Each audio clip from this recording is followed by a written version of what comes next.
तो जैसे कि आप यहाँ पर देख सकते हैं कि इरफान पठान और यूसुफ पठान दोनों निकले हुए हैं अपने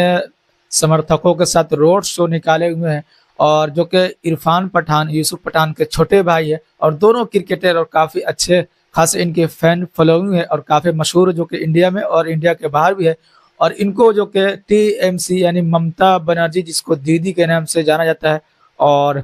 सत्ता में अभी काबिज है जो कि बंगाल में वेस्ट बंगाल में इनको टिकट दिया गया है। और जो कि बड़े भाई यूसुफ पठान को टिकट दिया गया है ममता बनर्जी की तरफ से। जैसे कि यहाँ पर आप देख सकते हैं कि कितना इनके हुजूम इनके रोड शो में आपको देखने को मिल रहा है। और जाहिर सी बात है जब क्रिकेटर एक सेलिब्रिटी है और फिलहाल अभी ये दोनों संन्यास ले चुके हैं क्रिकेट से, लेकिन काफी एक्टिव रहते हैं सोशल मीडिया पर। और देखिए सबसे बड़ी बात और दिक्कत वाली एक बात भी बोल सकते हैं, जैसे कि कांग्रेस का हर जगह अलग अलग स्टेट में गठबंधन हो गया, लेकिन ये टीएमसी के साथ जो कि ममता बनर्जी जिसको दीदी बोलते हैं उनके साथ बंगाल में गठबंधन नहीं हो सका। और हो सकता है बहुत से लोगों का भी कहना है और इनको टिकट भी ऐसे जगह से दिया गया है जहां से कांग्रेस के गद्दावर नेता और काफी बड़े नेता है और वहां से जीत दर्ज करते हैं। और जो कि लोकसभा में प्रतिपक्ष के नेता भी है, उनके सामने इनको खड़ा करने का काम किया है। और जैसे कि अगर सेलिब्रिटी होने का अगर फायदा कुछ हुआ तो हो सकता है कि इनको जीत मिल जाए, वरना बहुत ही मुश्किल इनको हो सकती है जीत के लिए। और मुकाबला दिलचस्प यहाँ पर होने वाली है और यूसुफ पठान यहाँ से जीत पाएंगे या नहीं ये तो बाद में पता चलेगा, लेकिन यहाँ पर गठबंधन नहीं हुआ तो थोड़ा सा दिक्कत वाली बात हो जाएगी।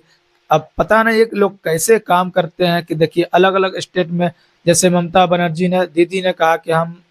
बंगाल छोड़ करके अलग अलग स्टेट में जहाँ सक्रिय है जैसे कि गोवा में और भी जहाँ जगह हम सक्रिय है हम उनको समर्थन देने का काम करते हैं, लेकिन बंगाल में हम उनसे गठबंधन नहीं करेंगे। तो बंगाल में एक पर इनको वो आरोप लगाएंगे, इस पे वो आरोप लगाएंगे, लेकिन बंगाल से बाहर साथ में रहेंगे और साथ में चुनाव लड़ेंगे। तो ये भी एक अलग नीति है, पता ना ये लोग कैसे नीति बनाते हैं और कैसे चुनाव लड़ते हैं कि एक स्टेट में इन लोगों से गठबंधन नहीं हो पाता है और वही पार्टी बोलती है कि हम अलग स्टेट में बंगाल छोड़ करके हम मतलब कि गठबंधन करने को तैयार है, समर्थन देने को तैयार है। तो ये अपना अपना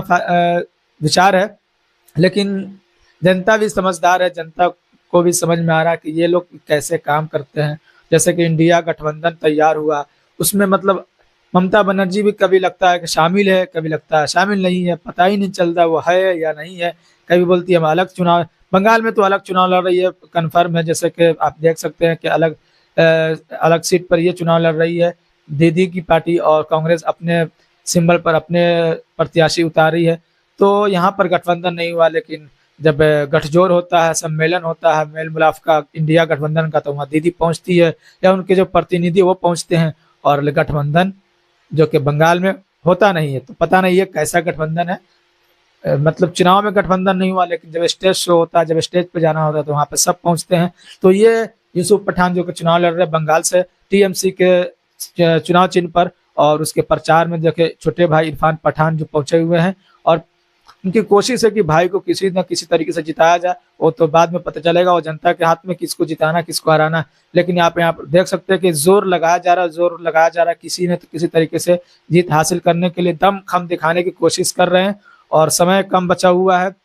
अभी चुनाव जो है हर जगह पूरे देश में हलचल है चुनाव को लेकर के, सब पार्टी अपनी अपनी तरफ से जोर लगाने की कोशिश कर रही है। सभी दावा कर रहे हैं कि हमारी सरकार पर नहीं, इंडिया गठबंधन दावा कर रही है कि अभी जितने भी फेज के चुनाव है हमारी सरकार बनती हुई देखने को मिल रही है और इंडिया गठबंधन कर रही है कि हमारी सरकार 400 पार। तो ये सब तो 4 जून के बाद क्लियर हो जाएगा, पूरा साफ हो जाएगा दोबारा मोदी सरकार आ रही है या फिर इंडिया गठबंधन की सरकार आई है। तो मैंने यूसुफ पठान को आप दिखाने की कोशिश किया जो कि उनका रोड शो आज निकालने का काम हुआ था और साथ में छोटे भाई इरफान पठान जैसे कि आप देख सकते हैं लोगों से मिलने अभिवादन स्वीकार कर रहे हैं। तो बंगाल से यूसुफ पठान